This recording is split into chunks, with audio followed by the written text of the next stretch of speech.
ஏலே மாமாவனே லீவுக்கெல்லாம் எதுக்குயா ஒவ்வொரு ஊரா போய்கிட்டு இங்க நம்ம ஊரு மருதா நதிக்கு வந்து பாருங்க. அங்க பாருங்க சுத்தி மலை, அங்க பாருங்க அருவி ஊத்திக்கிட்டு இருக்கா. அங்க அந்த இருக்கு அருவி ஊத்துதா. இங்கிட்டு பார்த்தா எங்க அம்மாவா என்னை கழுவி ஊத்துதா. இங்கிட்டு பார்த்தா நம்ம மருதா நதி டேம். ஆனா இப்படியே பாத்தீங்கன்னா எப்படி இருக்கு பாத்தீங்களா? சுத்தி பார்க்க ஒரு வாரம் பத்தாதுங்க, அப்படி இருந்த ஏரியா இப்ப இப்படி ஆயிடுச்சு. என்ன பண்றது? நீங்க சுத்தி பார்க்கறதுக்கு அங்க இங்க எல்லாம் போக தேவையில்ல, நம்ம ஐயம்பாளையத்துல உள்ள மருதா நதி டேமுக்கு நீங்க வந்தா மட்டும் போதும். கொஞ்சம் ஒரு டிஃபன்ல கொஞ்சம் சோறு போட்டு வந்துருங்க, பசிக்க ஆரம்பிச்சிடும். சரிங்களா? இங்கே வந்து ஆக்கி சாப்பிட்றாங்க தெரியுமா?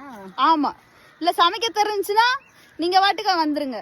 இங்க வந்து நீங்க சமைச்சுக்கலாம், நல்லா இருக்கும். சமைச்சு சாப்பிட்டுட்டு தண்ணியிலே கை காலெல்லாம் கழுவிட்டு குளிச்சுட்டு குளிக்க குடிக்க சாப்பிட அப்படி ஜாலியா இருந்துட்டு போயிடலாம்.